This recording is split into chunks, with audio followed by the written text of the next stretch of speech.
جواب طلب کرتے ہیں، مرکزی سطح کے ذمہ داران سے بھی مجلس عاملہ کے اراکین جواب طلب کرتے ہیں۔ جواب دہی کا سلسلہ نیچے سے اوپر تک اور اوپر سے نیچے تک جاری ہے، اور جتنا مضبوط نظام جواب دہی کا ہوگا تنظیمی سطح پر بنیادیں اتنی ہی مستحکم و مضبوط ہوگی۔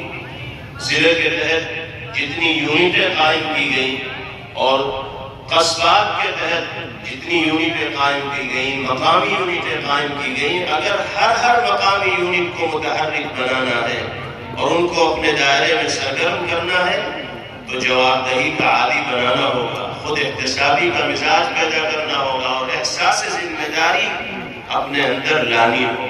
السلام علیکم سامعین، 7 رجب المرجب اور 28 دسمبر ہے۔ یہ بیان آپ نے سن لیا، یہ حضرت مولانا مفتی عفان منصور پوری دامت برکاتہم العالیہ ہیں، جو ضلع مظفر نگر کی مجلس منتظمہ سے خطاب فرما رہے ہیں۔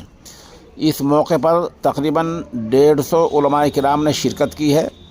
خبر کے لیے وہیں سے مسجد ابو بکر کے امام و خطیب مولانا بلال صاحب ہمارے رابطے میں ہیں۔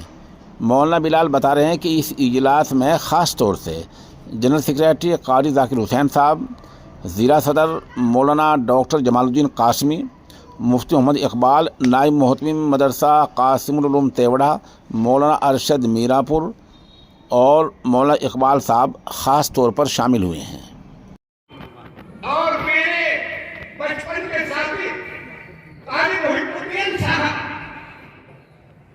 جب ایک علماء کے متعلق کچھ گفتگو ہوئی، میرا نیا اکاؤنٹ 75 کا غالباً واقعہ ہے، دارالعلوم سے آیا تھا۔